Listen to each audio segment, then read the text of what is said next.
Electrostatics की application के बारे में पढ़ेंगे कि जो इलेक्ट्रोस्टैटिक्स है ये कहाँ कहाँ एप्लीकेबल है। ये जो फिनोमेना है इसे हम डेली लाइफ में आखिर कहाँ कहाँ यूज़ करते हैं। यहाँ पर उसकी दो मेजर एप्लीकेशंस के बारे में आज पढ़ेंगे हम। एक तो ये कि इलेक्ट्रोस्टैटिक्स जो है ये सबसे ज़्यादा इम्पोर्टेंट हमारी हेल्थ के लिहाज से है, क्योंकि इलेक्ट्रोस्टैटिक्स का जो फिनोमेना है इसे हम लोग फैक्ट्रीज वगैरह में जो स्मोक है, स्मोक को डस्ट पार्टिकल वगैरह से और इंजूरियस पार्टिकल से रिमूव करके उन्हें उन पार्टिकल से बिल्कुल क्लीन करके स्मोक को हम एयर में भेजते हैं, और वहाँ पर जो चिमनियों के अंदर हम लोग फिनोमेना इस्तेमाल करते हैं वो इलेक्ट्रोस्टैटिक इंडक्शन होता है।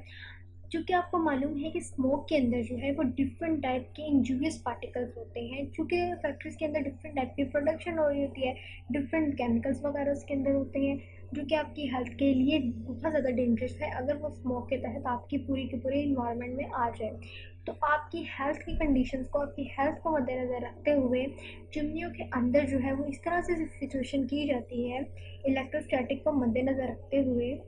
कि हमारी जो फैक्ट्रीज़ हैं उनमें इस तरह से जो है वो ब्लैक कलर्स की चिमनियाँ वगैरह बनी होती हैं, जो आपने मोस्टली देखी होंगी, जहाँ से जो है स्मोक वगैरह बाहर की जानिब निकल रहा होता है। अब इसके अंदर जो है हम दो जो है कंडक्टिव प्लेट लगा देते हैं, मेटल की बनी हुई दो कंडक्टिव प्लेट लगा देते हैं, और इनके दरमियान जो है हम लोग एक नेट रख देते हैं जो कि वायर्स की बनी होती है। इस तरीके से वायर से बनी हुई ये एक नेट, एक जाली सी होती है जिसे हम यहाँ पर इनके दरमियान रख देते हैं। जैसे कि ये हमारे जो है ये हमारी कंडक्टिव प्लेट्स हैं,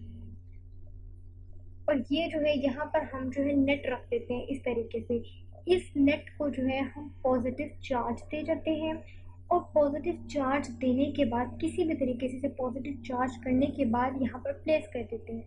अब इलेक्ट्रोस्टैटिक इंडक्शन की वजह से होता ये है कि ये जो हमारी कंडक्टिव प्लेट्स हैं मेटल की, इनके ऊपर इलेक्ट्रोस्टैटिक इंडक्शन की वजह से इनकी जो अंदरूनी सरफेस होती है, मतलब कि इंटरनल जो इनकी सरफेस होती है, वहाँ पर इंडक्शन की वजह से नेगेटिव चार्ज आ जाता है। इस तरीके से इलेक्ट्रोस्टैटिक इंडक्शन का जो है फिनोमेना ऑकर होता है, और यहाँ पर हमारे पास नेगेटिव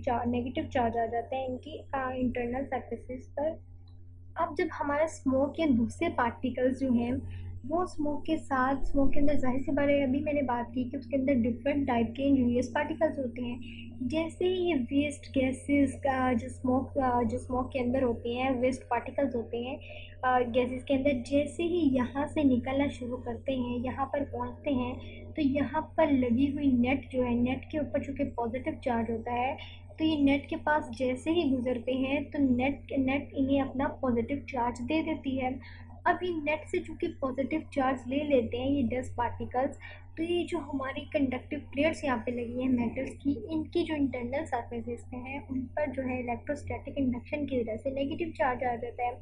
होता ये है कि जब ये पॉजिटिवली चार्ज हमारे पार्टिकल्स जो कि पॉजिटिवली चार्ज हो चुके हैं इस नेट की बदौलत, तो जैसे ही वो यहाँ से गुजरते हैं, वो अट्रैक्शन की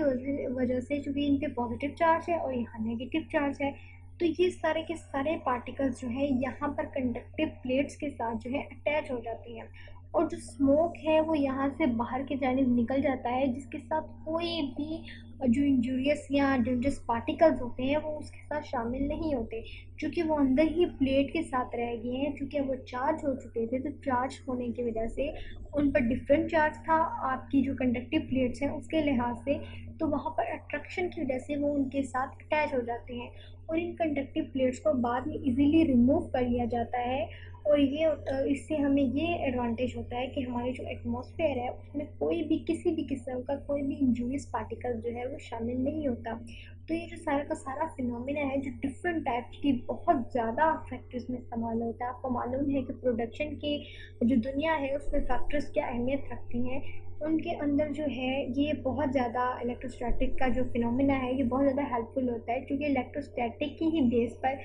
इलेक्ट्रोस्टैटिक के अंदर ही इलेक्ट्रोस्टैटिक इंडक्शन आता है। तो इलेक्ट्रोस्टैटिक इंडक्शन की फिनोमिना की वजह से ये चार जो पार्टिकल्स हैं वो स्मोक के अंदर नहीं जाते, जो इंजूरियस पार्टिकल्स हैं वो स्मोक के अंदर नहीं जाते, और हम स्मोक को जो है ऐसे ही बाहर निकाल देते हैं फैक्ट्रीज वगैरह से।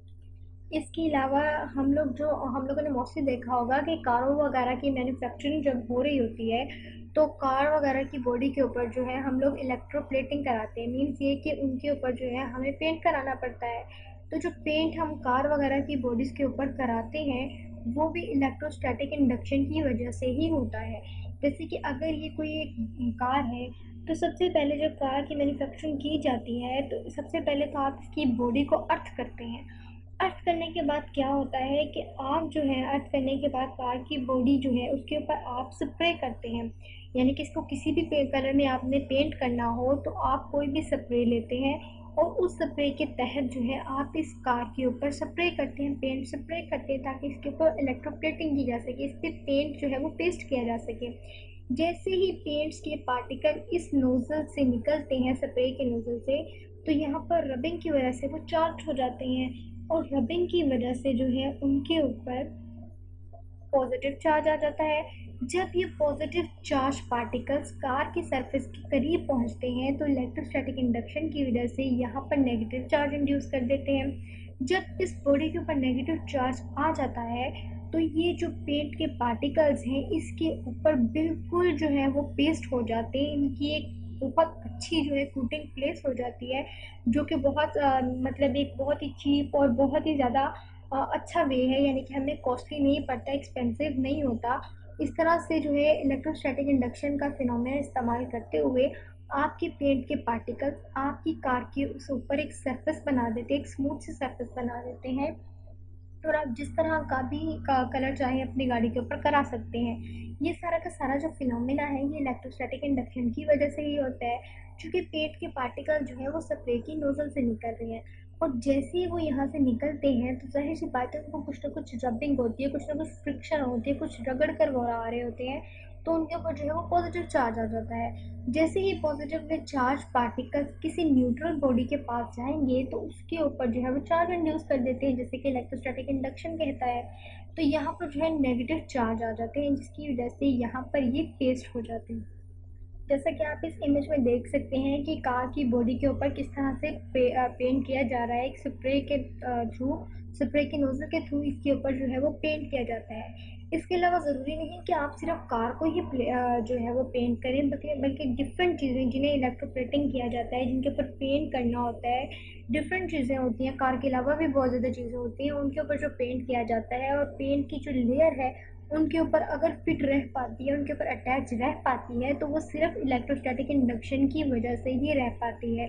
तो इसे जो है हम लोग मैन्युफैक्चरिंग वगैरह में भी इस्तेमाल करते हैं इलेक्ट्रोस्टैटिक इंडक्शन को, और इसके अलावा फैक्ट्रीज वगैरह में से जो स्मोक निकलता है, इस स्मोक को जो है वो डस्ट पार्टिकल्स वगैरह से क्लीन करने के लिए, बिल्कुल क्लीन करने के लिए हम जो है इलेक्ट्रोस्टैटिक इंडक्शन का फिनोमेना इस्तेमाल करते हैं। और आप जानते हैं कि इलेक्ट्रोस्टैटिक इंडक्शन का जो फिनोमेना है वो इलेक्ट्रोस्टैटिक से ही रिलेटेड है। सो ये इलेक्ट्रोस्टैटिक की एप्लीकेशंस के अंदर आ जाता है। होप सो आपको इलेक्ट्रोस्टैटिक की जो एप्लीकेशन है, एक तो ये कि हम लोग किस तरह से स्मोक को क्लीन करते हैं फैक्ट्रीज में, और दूसरी ये कि मैन्युफैक्चरिंग के अंदर कारों के मैन्युफैक्चरिंग हो या किसी भी चीज़ की इलेक्ट्रोप्लेटिंग हो, तो उसमें हम किस तरीके से इलेक्ट्रोस्टैटिक्स को इस्तेमाल करते हैं, इसके बारे में आपको काफ़ी हद तक समझ आ गई होगी।